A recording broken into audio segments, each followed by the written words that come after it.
ल स्वागत छ मेरो युट्युब भिडियोमा। आज हामीले चाहिँ बनाउने छौं ब्याट्री होल्डर, त्यो पनि पीवीसी पाइपबाट। मैले यसको लागि बनाएको थिएँ। अब हामीले नयाँ बनाउने छौं स्टेप बाइ स्टेप। ल सुरु गरौँ।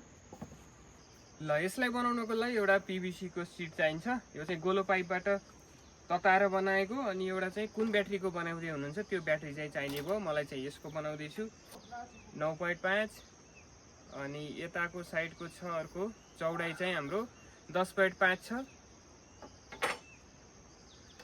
अनि यो भागलाई बङ्गाउने ठाउँमा चाहिँ मैले यहाँ लाइन लगाएको छु। यो पनि हाम्रो यो चाहिँ ब्याट्रीको साइज अनुसार हुन्छ। यो चाहिँ 1.5 सेन्टिमिटर। अब हामीले यसलाई काट्ने छौं पहिला, अनि बङ्गाउने छौं।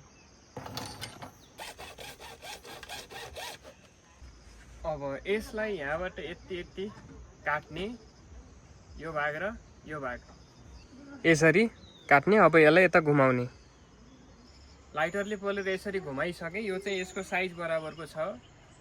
अब हामीले चाहिँ यहाँ यो पाता राख्नुपर्ने हुन्छ, ठ्याक्क यो कनेक्सनको ठाउँमा। यहाँनिर एउटा मार्क गर्ने, अनि यसलाई चाहिँ स्ट्रेट तान्ने माथि। ल मैले यसरी मार्क लगाएँ। अब चाहिँ हामीले यहाँबाट यहाँसम्म एउटा तामाको पाता हाल्नुपर्ने हुन्छ।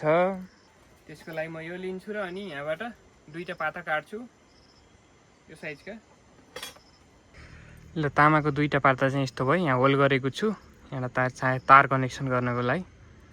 अब यसलाई चाहिँ हामीले त्यसमा फिट गर्नेछौँ।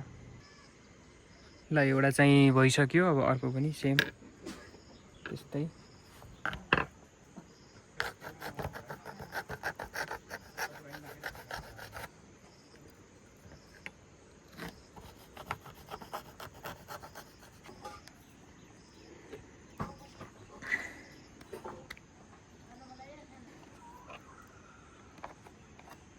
ल अब यसलाई चाहिँ यो दुईटा पिस यहाँ ठ्याक्क अट्ने टाइपको, यसलाई यहाँ चाहिँ यताको साइडमा चाहिँ यो।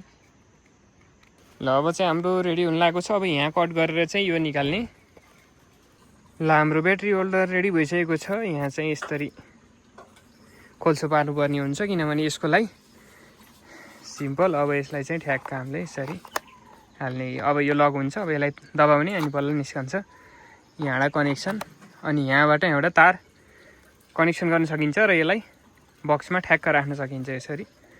त्यो पनि पीवीसी पाइपबाट मैले यसको लागि बनाएको थिएँ।